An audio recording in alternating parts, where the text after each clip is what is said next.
This is Politics UK. I'm Vicki Young.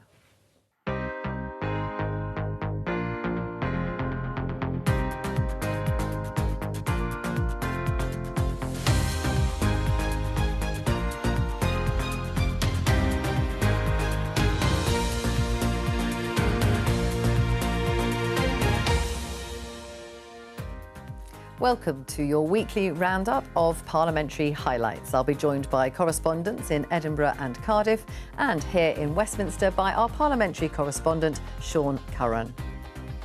On the programme this week.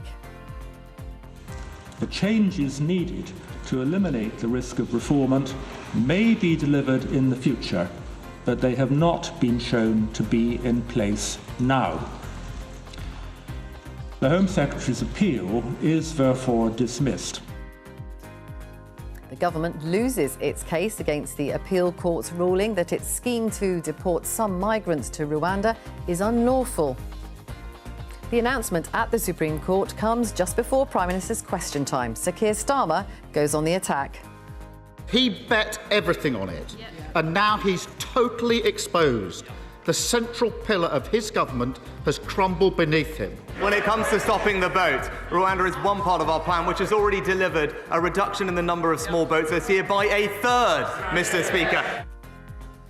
The row intensifies about Scottish ministers surrendering their social media messages to the COVID inquiry. Hamza Youssef and Shona Robeson should be ashamed of their blatant attempt to deceive grieving families who lost loved ones during the COVID pandemic. The Scottish Government did not and does not routinely take decisions via messaging services like WhatsApp. And a number of McDonald staff are sacked after a BBC investigation uncovers hundreds of allegations of harassment. Mr McCraw, some of the testimony that we have received from whistleblowers is harrowing. These testimonies are truly horrific.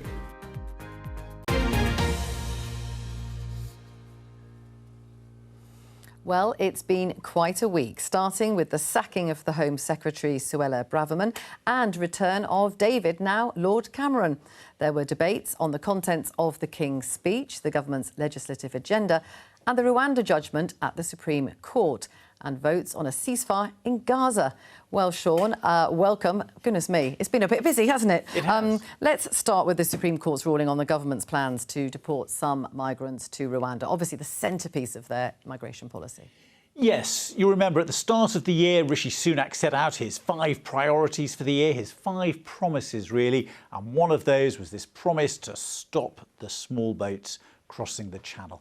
And this idea of sending some asylum seekers to Rwanda to have their asylum claims processed there, essentially a one-way ticket, was a key part of that, because the government believed that this would act as a deterrent and stop people making the journey across the channel in the first place. Well, ministers, everybody else at Westminster, had Wednesday penciled in their diary, if people still have diaries, because they knew that the Supreme Court was going to be making its judgment.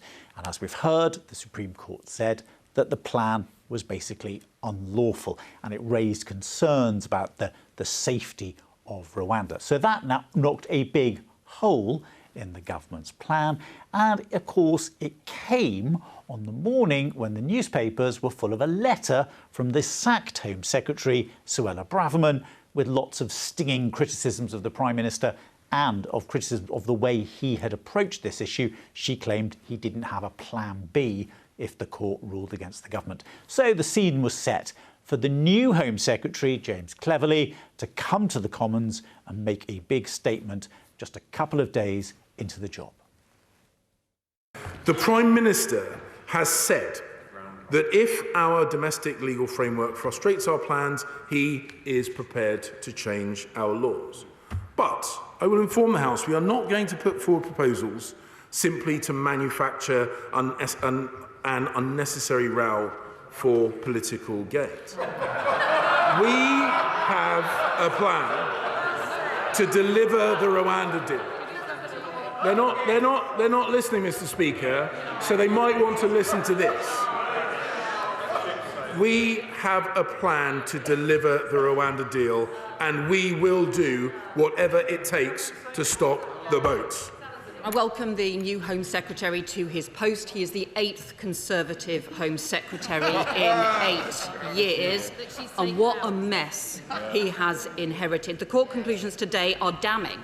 It exposes the complete failure of the Prime Minister's flagship Rwanda policy. I don't agree with pretty much anything his predecessor as Home Secretary ever said, but she was right on this message to the Prime Minister. She said, if we lose in the Supreme Court, you will have wasted a year and an Act of Parliament only to arrive back at square one, wasting time, wasting money and letting the country down. That is the Conservatives' record.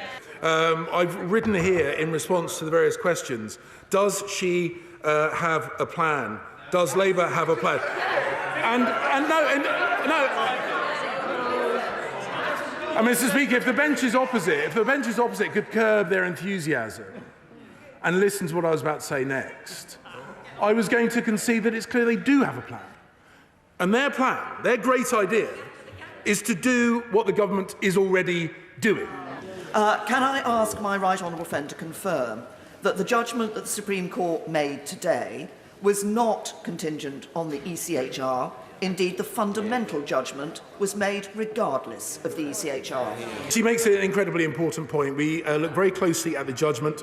The judgment draws our attention to work that we can do, working with our partners in Rwanda, to address the court's concerns about people being returned to unsafe countries. That is where we will address our focus. Can I urge him to resist calls from people on his own benches to remove us from the Convention on Human Rights? Because if we were to do so, a serious criminal or someone who means us harm, such as a terrorist, so someone suspected of terrorism, who seeks to hide overseas, could legitimately claim that their human rights could be violated if they were extradited back to the UK if we were outside of that convention. How is that taking back control of our borders? As well as looking at our legal framework here in the United Kingdom, will the Home Secretary be willing to disapply international treaties and conventions such as the ECHR and Refugee Convention in order to take back control of our borders, yes or no? I don't believe those things are necessary, but the point is our focus. We remain focused on what we need to do. And I've said a number of times, there are no silver bullets.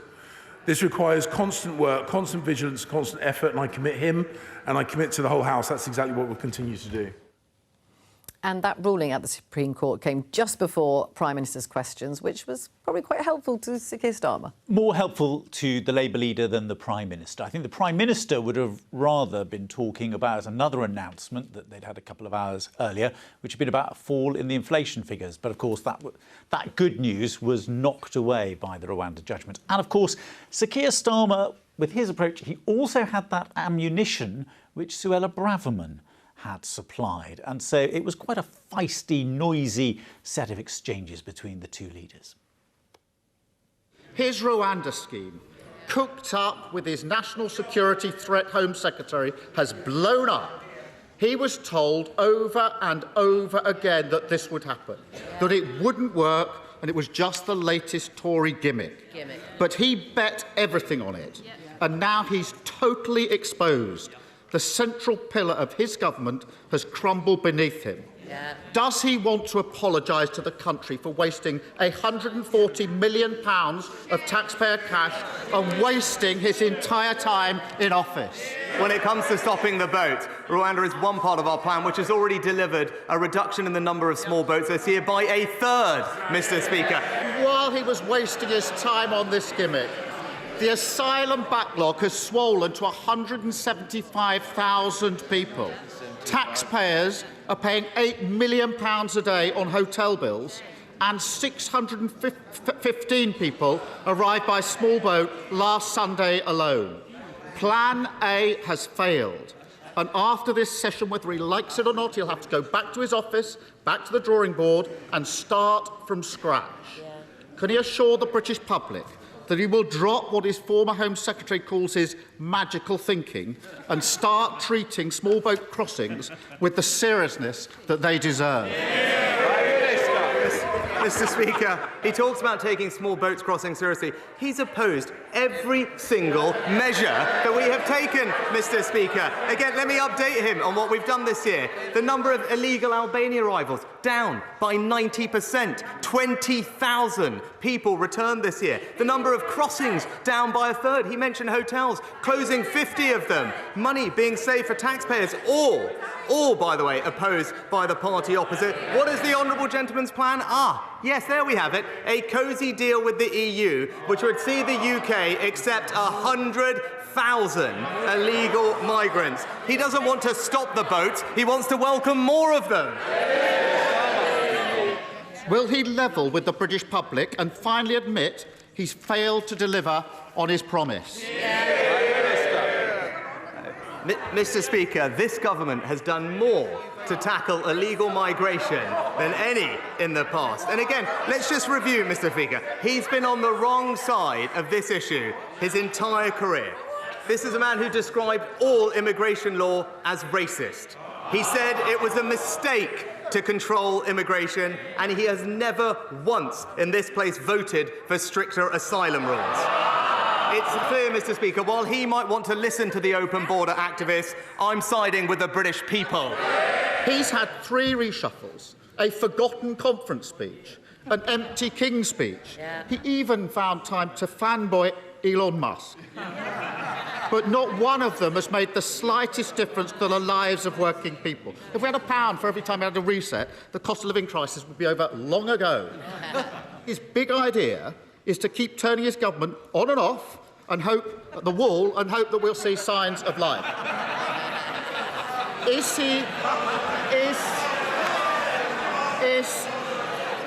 he starting to feel that, as somebody once said, he was the future once?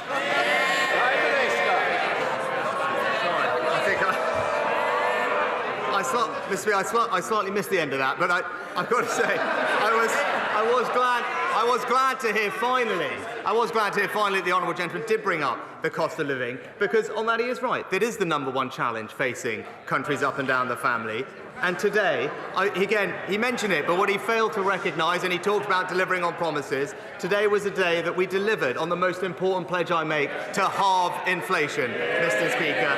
Delivering on a commitment, easing the burden for families up and down the country. What we would see from the party opposite is everything would jeopardise that progress, borrowing £28 billion a year, undermining our energy security, giving in to inflation-busting pay rises to his union backers. That's not a sensible plan, Mr. Speaker. It would push up mortgage rates, push up inflation, harm working families. All the while, we're going to continue delivering for the country. Mr. Speaker, in 2010, the then Prime Minister and now Foreign Secretary David Cameron said that people in Gaza are living under constant attacks and pressure in an open-air prison. Does the current Prime Minister not agree that if there is not an immediate ceasefire, then all of us in this chamber will be watching on as that open-air prison is turned into a graveyard? Prime Minister. Mr. Speaker, no one can deny the suffering that the people in Gaza are undergoing at the moment. I spoke about this on Monday, and I spoke about it consistently with Mahmoud Abbas, the President of the Palestinian Authority, which is why we're doing everything we can to get aid into the region, and we have repeatedly and consistently called for humanitarian pauses to get aid in and to get hostages and those that need to get out, foreign nationals, as quickly as possible, and will continue, as the Foreign Secretary will do, to make sure that that happens. Sean, thank you for that. We'll come back to you for more on Gaza shortly. Now to Edinburgh and our Scotland political reporter Jenny Davidson, who's at the Scottish Parliament in Holyrood. And Jenny, the Scottish Health Secretary is in hot water over a huge data bill incurred on his official iPad, isn't he? That's right. Health Secretary Michael Matheson ran up a nearly £11,000 data roaming bill on his parliamentary iPad on a family holiday to Morocco. Now, this actually happened last New Year, but it's only become public knowledge in the last week. Now, Michael Matheson had assured the parliamentary authorities that he was only doing parliamentary work on the iPad, so initially the cost was being covered from the public purse. Last Friday, he said he would actually pay the full amount from his own money personally and cover that cost personally. But there were still questions about how it was possible to run up such an absolutely huge bill just doing work as an MSP. Now, this is a parliamentary rather than a government expense, but First Minister Humza Yousaf has been drawn into it because over the last week he has repeatedly given his very strong backing to Michael Matheson, talking about him as a man of integrity. So at First Minister's questions, Scottish Conservative leader Douglas Ross went on this topic. He pointed out that the amount of data used was equivalent to sending 8,000 emails in one day, one every 10 seconds for 24 hours. It matters if there was an attempt to dupe taxpayers out of £11,000. For nearly a year, Michael Matheson was happy for the taxpayer to pick up this bill. He made no attempt to repay it until he was caught. His story is farcical beyond belief. So I'm going to repeat my question to the First Minister. Can he guarantee that Michael Matheson ran up all of these costs on parliamentary business, yes or no? There is clearly more to it. Douglas Ross is absolutely right. What I won't do is preempt the personal statement that Michael Matheson has agreed with the presiding officer to make later this afternoon. He will lay out in full detail what has happened, but importantly, of course, when that mistake was not just made, when, of course, Michael Matheson was made aware of that mistake, he took corrective action. That corrective action was, of course, to repay the full amount.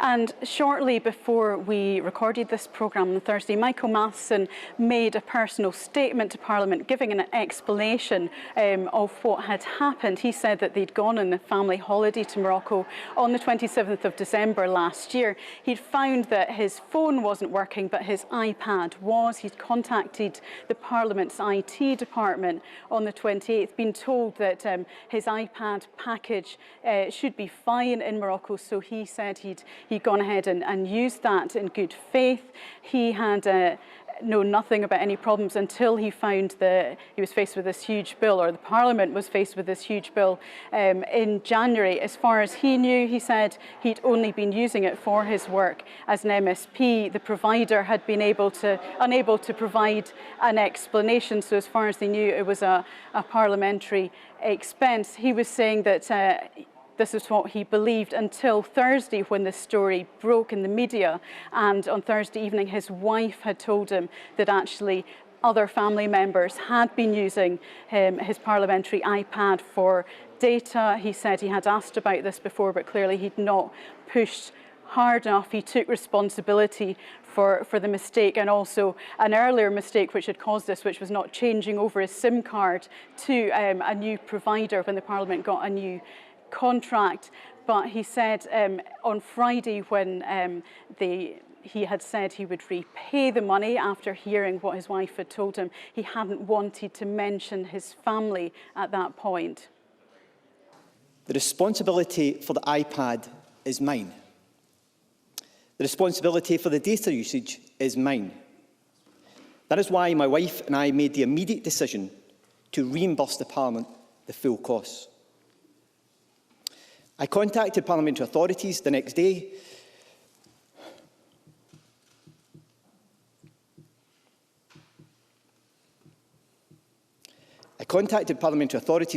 to make clear arrangements to reimburse the full cost of the roaming charges and issue a personal statement to explain the decision. In my statement issued last Friday, I made no reference to the use of data by my family. As a parent, I wanted to protect my family from being part of the political and media scrutiny associated with this, something I believe any parent would want to do. I am a father first and foremost.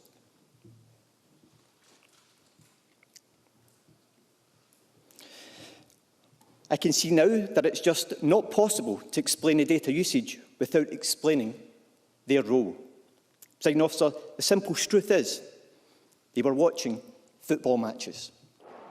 Michael Matheson very emotional there. Now, he said mistakes had been made in the way he handled it, and he's now referred himself to the Scottish Parliament Corporate Body's Code of Conduct over this.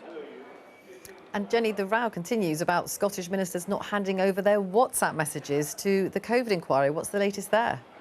Well, indeed, sort of similar themes, actually, technology, transparency and conduct coming up in different ways. Yeah, this has rather been overtaken by the Michael Matheson iPad issue, but questions about the Scottish Government handing over WhatsApp messages to the UK COVID inquiry, and particularly when the inquiry asked about messages, these questions rumbling on. Now, the First Minister and the Deputy First Minister had previously said that they'd only been asked for the actual messages themselves in September, but then a timeline of requests from the inquiry showed that actually back in February they were asked about any communications relating to key decisions, including WhatsApp messages. So the Scottish Conservatives this week brought a motion calling for the First Minister and the Deputy First Minister to refer them to the independent advisor on the Scottish Ministerial Code, and have suggested that they've misled Parliament.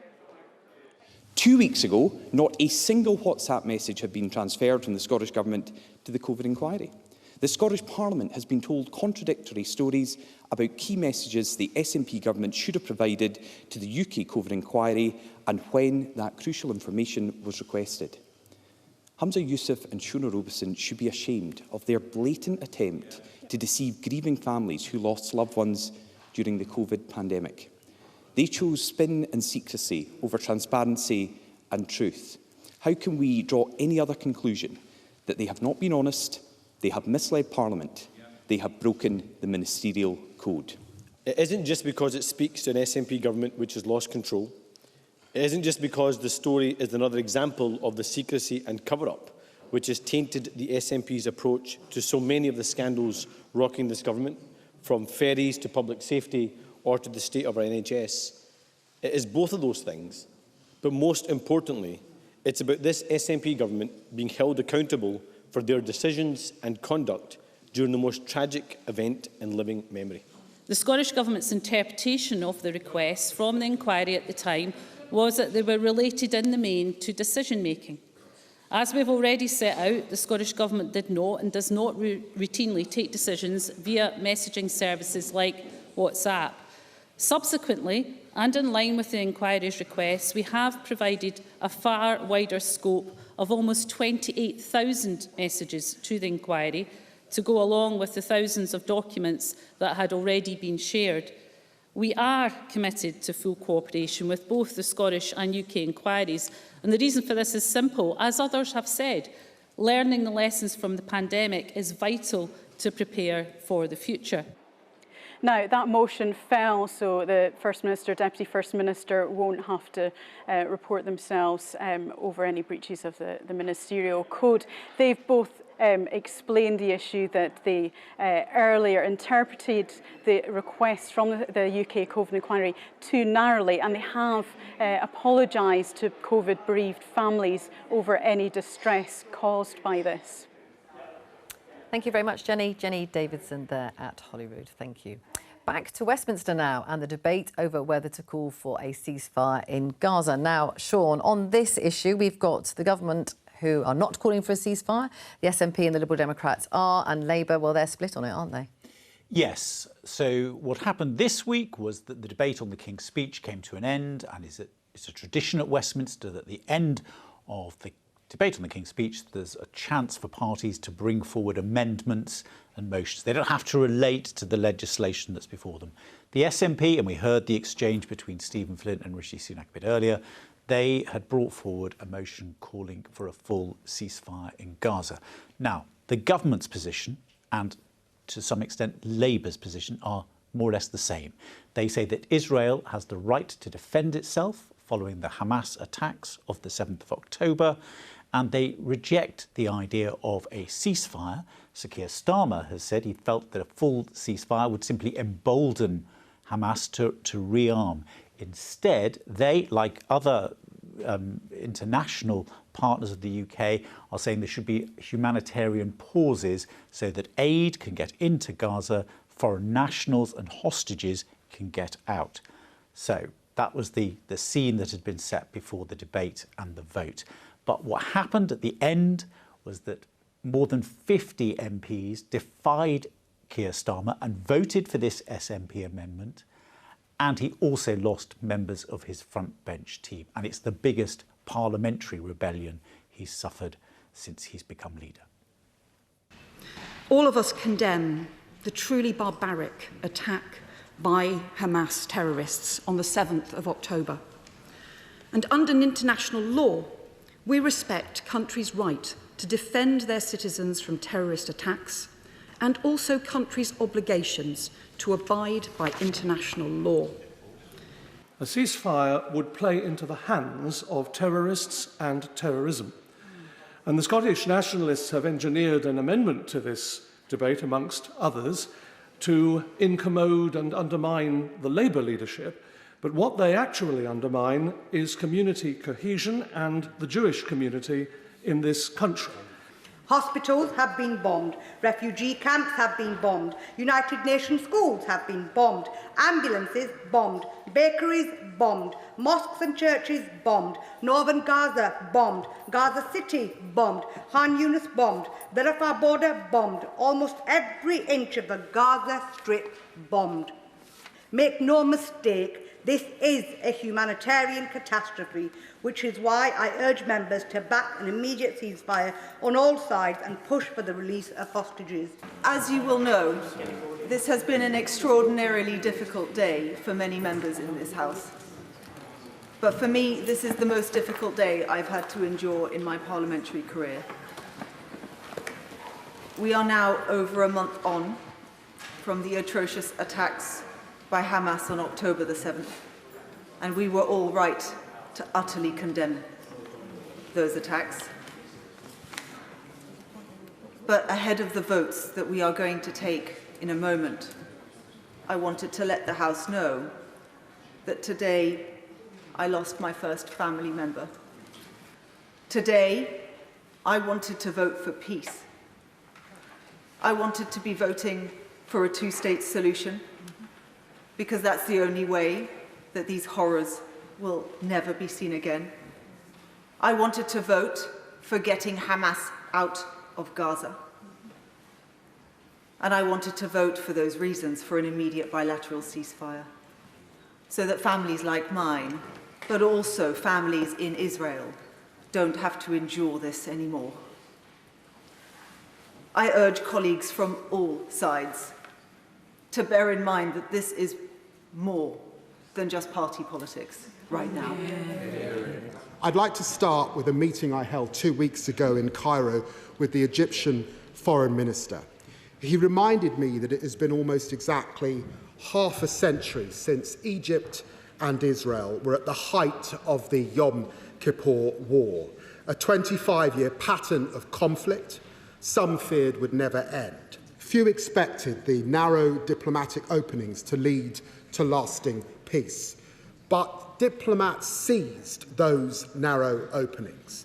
And then in 1977, Sadat came to Jerusalem, setting the two countries on a path to a peace that has held ever since. Minister Sukri reminded me of this because though it may seem impossible in the toxic fog of war, peace is always possible in the end.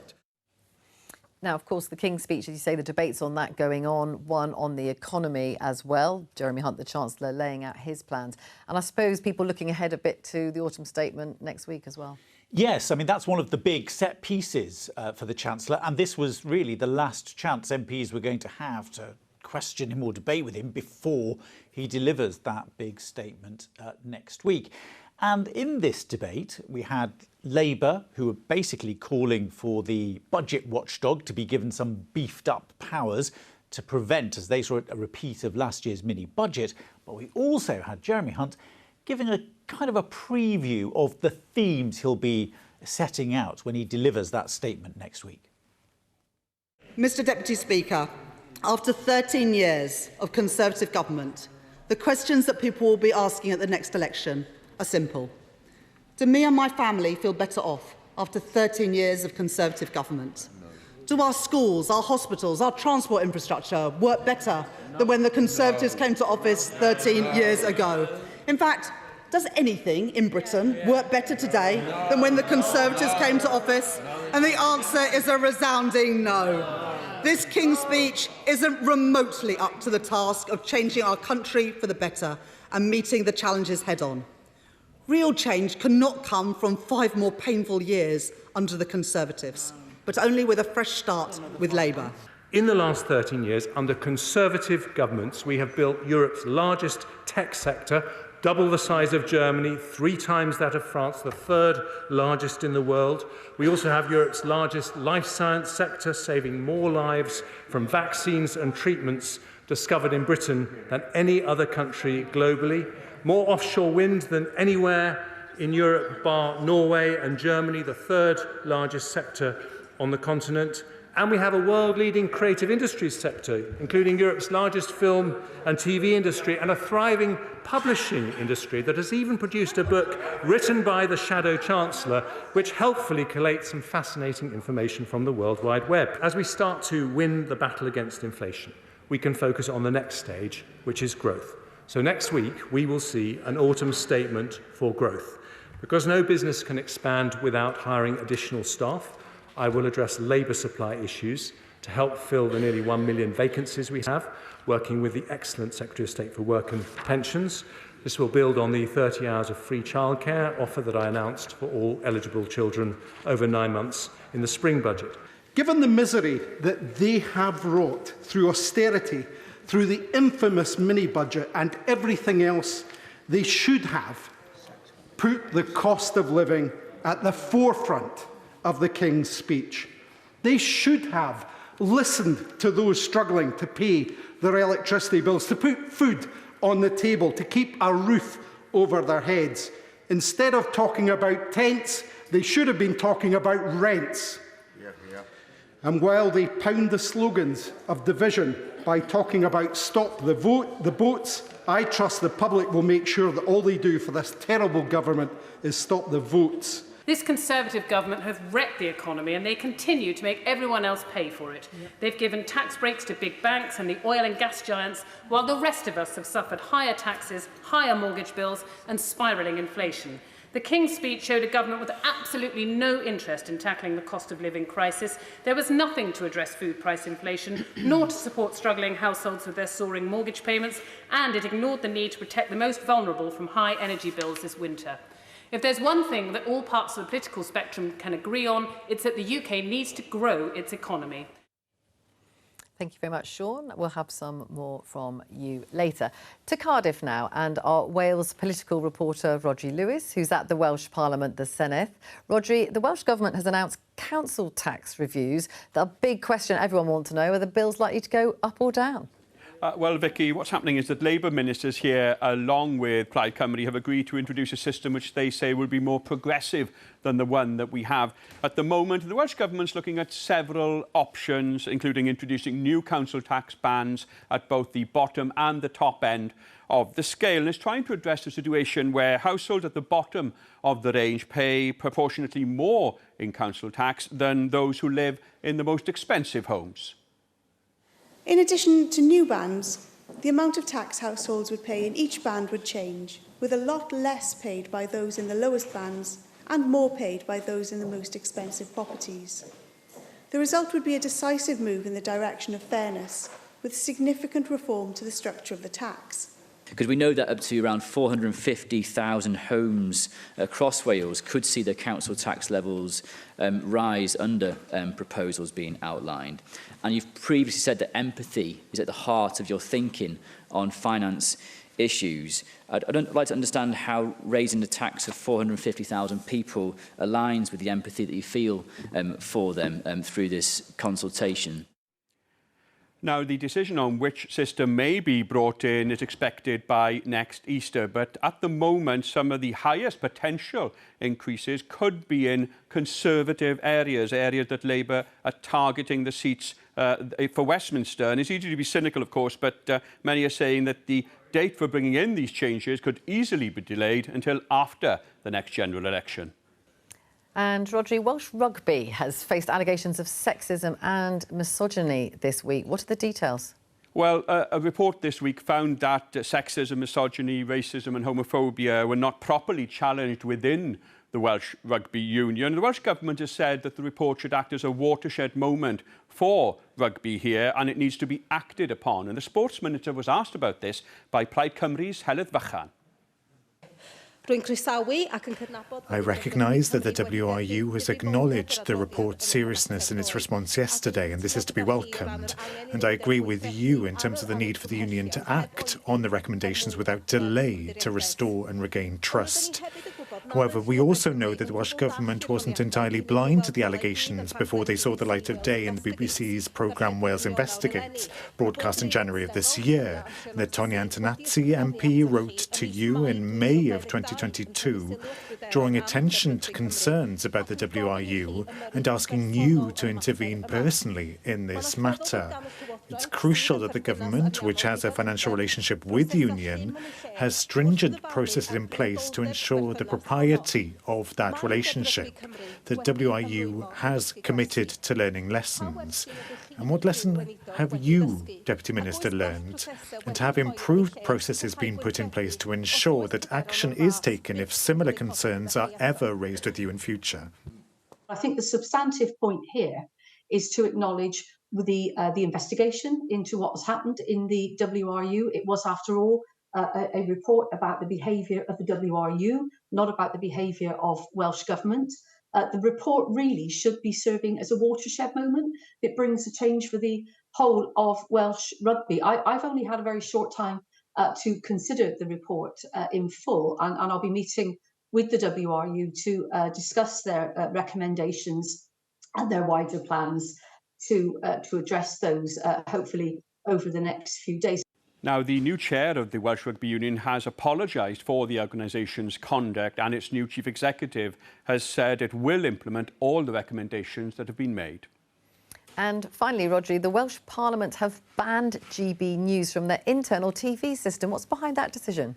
Well, you remember that some weeks ago, the Llywydd, or presiding officer here at the Senedd, Elin Jones, banned GB News from TV screens within this building after misogynistic comments were made on it by Lawrence Fox about a female journalist. Now, that incensed some members here, particularly Conservatives, who said it amounted to censorship. And there's now a review going on, and the Conservative leader here, Andrew Davies, wanted to know about that. And differently to Westminster, the Llywydd regularly takes questions here on the floor of the Senedd in the same way that ministers do, in which she's scrutinised on her decision-making process.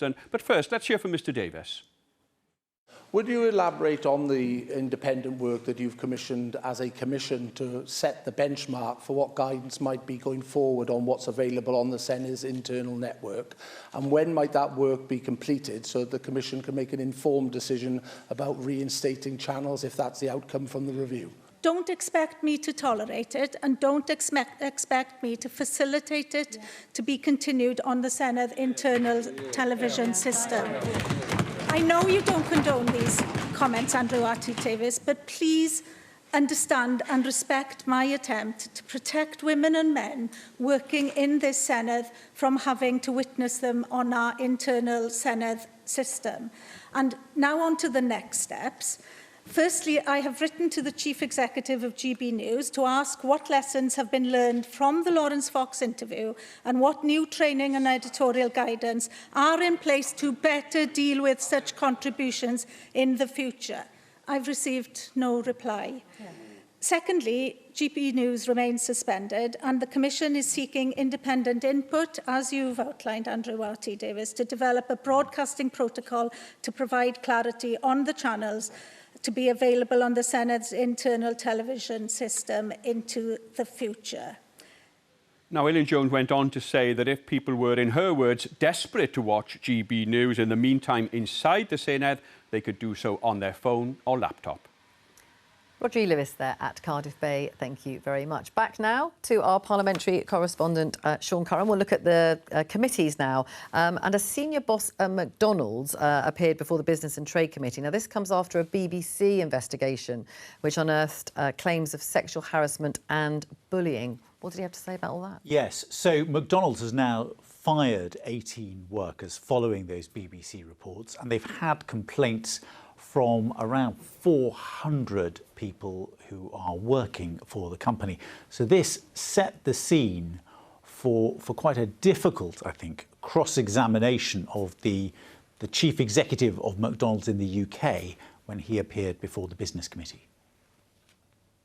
Mr McCraw, some of the testimony that we have received from whistleblowers is harrowing.